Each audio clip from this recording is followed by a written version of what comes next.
Good evening बच्चों, आज हम लोग अपना प्रश्न संग्रह 3.2 के बचे हुए सवाल हल करेंगे। मतलब कौन से सवाल हम हल करेंगे? सवाल नंबर हमारा 3, 4, 5 और 6। इसी के साथ हमारा प्रश्न संग्रह 3.2 पूरा हो जाएगा। मगर हमने कल क्या देखा? सवाल नंबर 1 और 2 में हमको रिक्त स्थानों की पूर्ति करना था और हमको कृति पूर्ण करना था।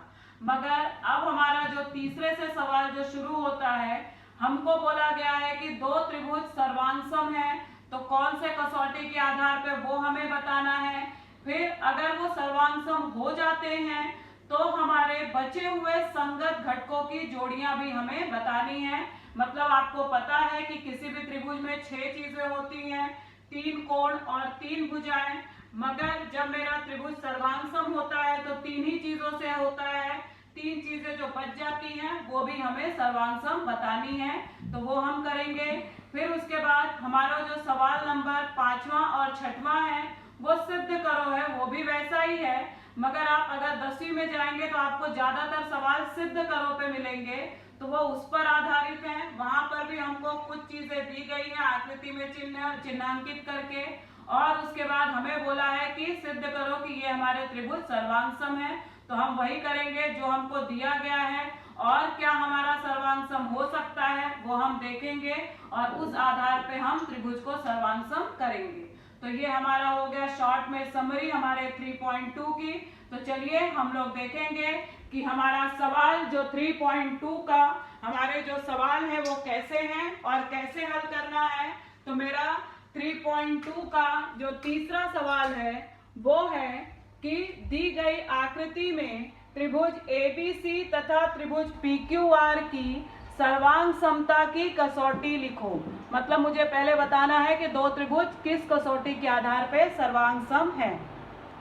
आगे हमें लिखा है अन्य सर्वांग सम घटकों के नाम लिखो। तो जरा हम पहले अपनी आकृति देख लेंगे। हमारा जो तीसरे सवाल की आकृति है, त्रिभुज क्या दिया गया है मुझे? ABC, और दूसरा त्रिभुज क्या है? QPR। या तो PQR लें या हम QPR लें। तो हमारा इसमें क्या क्या दिया गया है? भुजा AB सर्वांगसम दी गई है PQ से, BC सर्वांगसम दिया गया है PR से, और ये कोण मेरा 90 अंश समकोण दिख रहा है, ये भी समकोण दिख रहा है। तो मेरा ये दोनों त्रिभुज किस कसौटी के आधार पर सर्वांगसम होंगे? कर्ण भुजा कसौटी। क्यों? क्योंकि दोनों समकोण त्रिभुज हैं, दोनों के कर्ण सर्वांगसम है और दो भुजाओं में से एक भुजा सर्वांगसम है। तो कर्ण भुजा कसौटी से दोनों त्रिभुज सर्वांगसम हो जाएंगे। अब हमें बचे हुए अन्य घटक बताने हैं। तो भुजा मेरी AC सर्वांगसम होगी QR से, सर्वांगसम त्रिभुज की संगत भुजा। मेरा कोण B मतलब ABC सर्वांगसम हो जाएगा QPR से, और मेरा दूसरा कोण BCA सर्वांगसम हो जाएगा मेरा PRQ से, सर्वांगसम त्रिभुज के संगत कोण। तो ये हमने अन्य घटक भी ज्ञात कर लिए। तो चलिए हम देखेंगे कैसे हमने किया है। तो हमने क्या लिया है? त्रिभुज ABC तथा त्रिभुज PQR में क्या है? AB सर्वांगसम है QR से, कर्ण मुझे क्या दिया गया है? कर्ण BC सर्वांगसम कर्ण PR, कोण मुझे दिया गया है BAC सर्वांगसम कोण PQR समकोण है। इसलिए त्रिभुज ABC सर्वांगसम त्रिभुज PQR कर्ण भुजा कसौटी। अब बचे हुए मुझे घटक बताने हैं, इसलिए AC सर्वांगसम QR, कारण दिया है सर्वांगसम त्रिभुज की संगत भुजाएं। दूसरा कोण ABC सर्वांगसम कोण QPR तथा कोण ACB सर्वांगसम कोण QRP सर्वांगसम त्रिभुज के संगत कोण। तो ये मेरा हो गया सवाल हल। अगर आप देखोगे तो ऊपर 2 भुजा और नीचे 1, 3 भुजाएं सर्वांगसम है। ऊपर 1 कोण है और नीचे 2 कोण, तो तीनों कोण मैंने बता दिया, मतलब 6 घटक हमको मिल गए। अब इसी श्रृंखला में एक मेरा चौथा सवाल जो है वो सेम ऐसा ही है, तो आप लोग इसे हल करेंगे। मैंने आपके लिए होमवर्क दिया है। आकृति में त्रिभुज LMN तथा त्रिभुज PNM में LM बराबर है PN के, LN बराबर है PM के, तो हमें बोला है त्रिभुज की सर्वांग समता की कसौटी लिखो, अन्य सर्वांग सम घटकों के नाम लिखो। तो हम क्या करेंगे, मैं आपको बता दे रही हूँ, हम कौन सा त्रिभुज लेंगे, एल एम एन और पी एन एम में। दोनों त्रिभुज में एल एन सर्वांग सम है पी एम से, एल एम सर्वांग सम है पी एन से, और एम एन जो है वो दोनों में है सामान्य भुजा। देख रहे हो आप, ये त्रिभुज लेंगे तो भी एम एन है, अगर ये त्रिभुज लेंगे तो भी एम एन है, तो एम एन दोनों में है सामान्य भुजा हो जाएगी।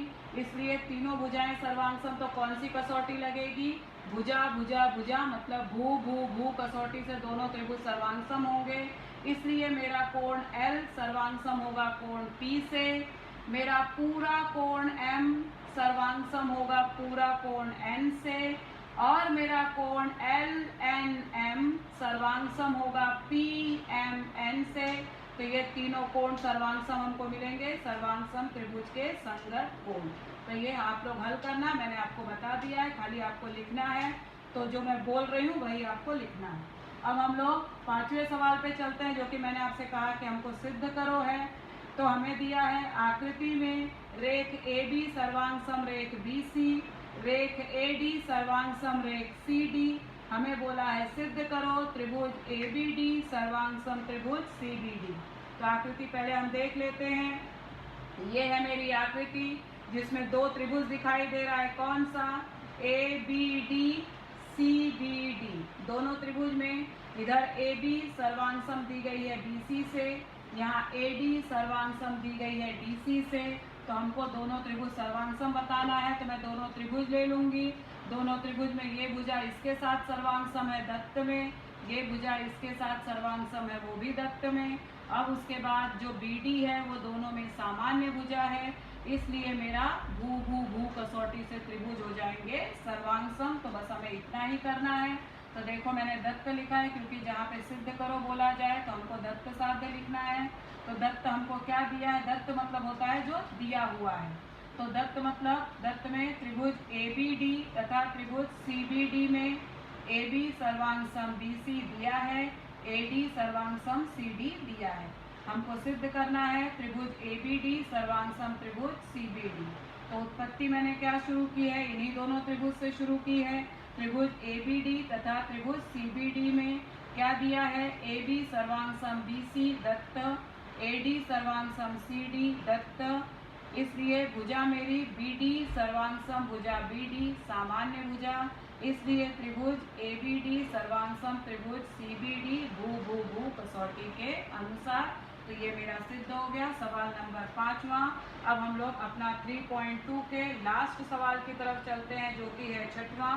क्या दिया है, आकृति में कोण P सर्वांग सम है कोण R से, PQ सर्वांग सम है QR से।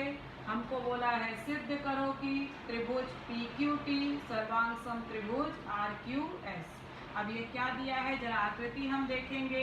ये आकृति है, कौन कौन सा त्रिभुज हमको बोला है सिद्ध करने के लिए, PQT ये वाला त्रिभुज है, और दूसरा बोला है RQS। इन दोनों त्रिभुजों में हमको क्या क्या दिया है, कोण P, इस त्रिभुज का कोण P सर्वांग सम है इस त्रिभुज के कोण R से। दूसरा हमको दिया गया है कि पूरा भुजा PQ सर्वांग सम है पूरी भुजा QR से।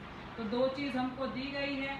अब अगर आप तीसरा देखेंगे तो ये जो कोण Q है वो दोनों में है, कैसे क्या, PQT यहाँ पर भी कोण Q है, RQS यहाँ पर भी कोण Q है, तो कोण Q सामान्य हो जाएगा।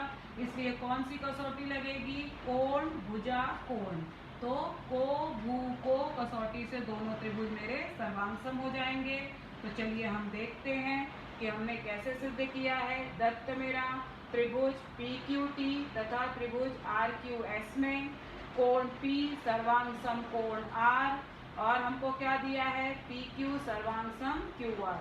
सिद्ध क्या करना है, त्रिभुज PQT सर्वांग सम त्रिभुज RQS। तो उत्पत्ति हमने त्रिभुज से ली है। त्रिभुज PQT तथा त्रिभुज RQS में कोण P सर्वांग सम कोण R कहाँ से मिला, दत्त से। PQ सर्वांग सम QR ये कहाँ से मिला, ये भी दत्त से। तथा कोण PQT सर्वांग सम कोण RQS आप देख के घबराओ मत, क्योंकि बीच में कोण क्यू है तो ये सामान्य हो गया।